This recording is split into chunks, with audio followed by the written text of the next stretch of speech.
सर्वप्रथम सबैलाई टसितलेक र नमन गर्दै आज म काठमाडौँदेखि धेरै टाढा नभएको स्वदेशी र विदेशी सबैलाई घुम्न बस्न रुचिएका एकमात्र हाम्रो नेपालको पर्यटक क्षेत्र नगरकोटमा आइरहेको छु र नगरकोटमा घुम्ने बस्ने ठाउँ धेरै भएको बाहेक एउटा भ्यू टावर पनि हो।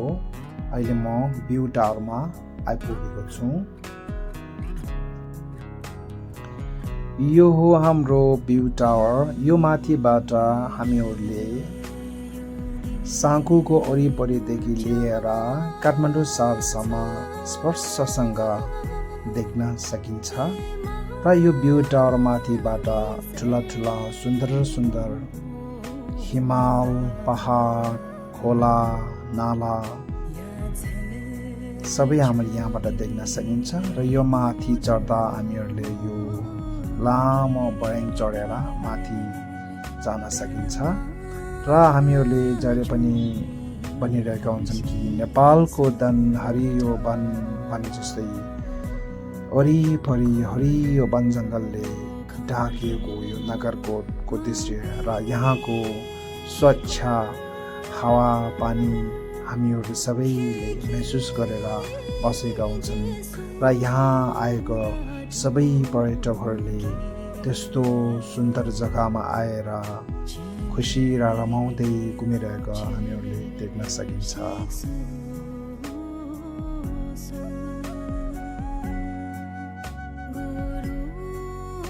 यो सोल्टी वेस्टर्न रिसोर्ट पनि अति सफा र सुन्दर ठाउँ छ।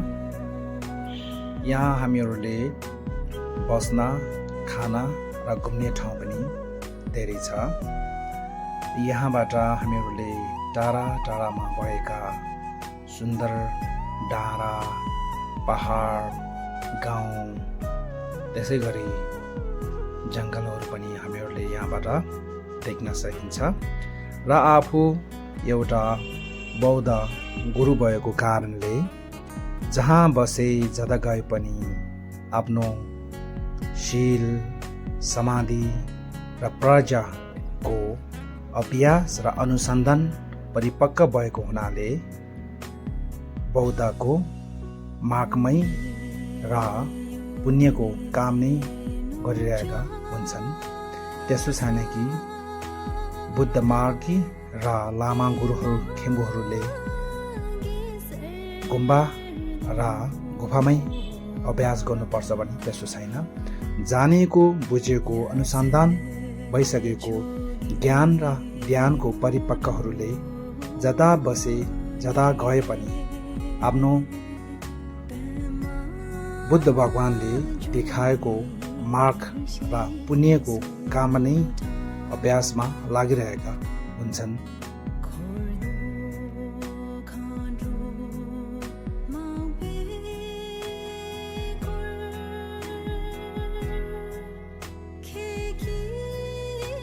यहाँ तपाईँ हामी सबैले घुम्ने र खाना, बस्न, त्यसै गरी यो गर्मीको मौसममा हामीहरूले पौडी पनि खेल्न सकिन्छ। यहाँ सानो एउटा स्विमिङ पुल पनि हामीहरूले यहाँ देखिरहेका छन्।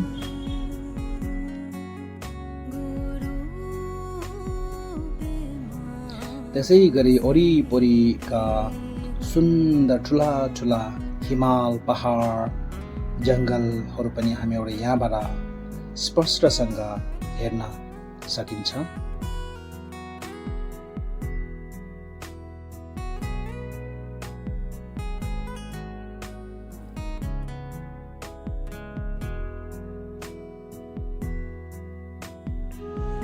र यहाँ शान्ति बुद्ध पार्क पनि यहाँ बाटोको छेउमा नै हामीहरूले दर्शन गर्न सकिन्छ। हाम्रो भनाइ छ कि पुण्य कमाउनु भनेको बस्दै हिँड्दै पुण्य कमाउन सक्छ भने जस्तै हामीहरूले यहाँ घुम्दै घुम्दै हामीहरूले बुद्धको मूर्तिलाई दर्शन गर्ने र कोरा गर्ने पनि मौका पाइन्छ। त्यसैले घुम्दै घुम्दै बस्दै बस्दै पनि पुण्य पनि अलिअलि कमाउँदै जानुपर्छ।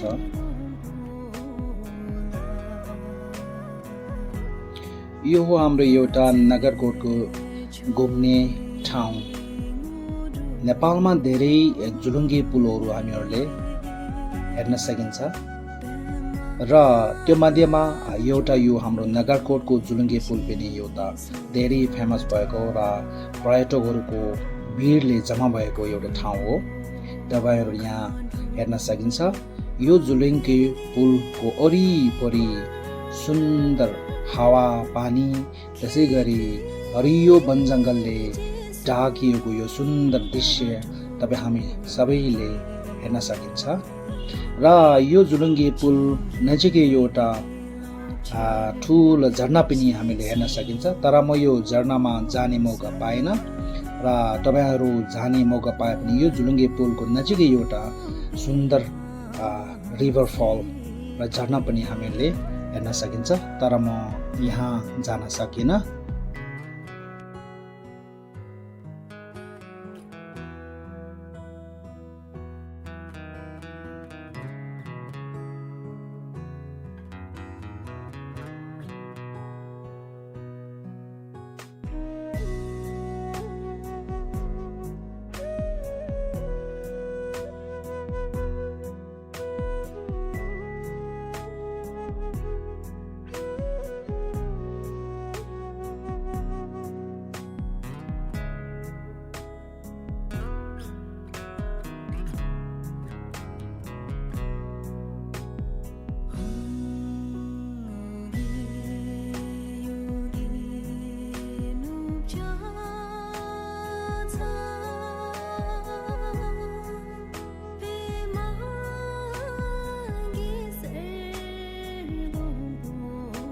तपाईँ हामी सबैले नगरकोटमा धेरै रिसोर्ट र होटलहरू हेर्न सकिन्छ र पाइन्छ। त्यो मध्येमा यो हिमालयन रिसोर्ट पनि धेरै फेमस भएको र स्वदेशी विदेशी सबैले यहाँ बस्न मन पराउँछन् र यहाँ सबै थरीका व्यवस्थाहरू छन्।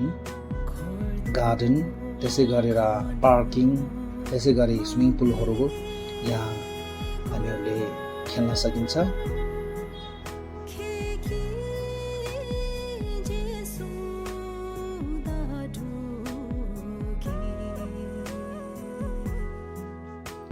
त्यसै गरी हामीहरूले यहाँ सिंहको गुफा पनि घुम्न जान सक्छ। यो सिंहको मुखबाट गएर यो ठुलो पहाडको सुरङमा जाने बाटो बनाएको छ। त्यसै गरी यो नजिक हाम्रो हिन्दूको ठुलो मन्दिर पनि रहेछ। त्यो वरिपरि गार्डन घुम्ने ठाउँ पनि हामीहरूले हेर्न सकिन्छ।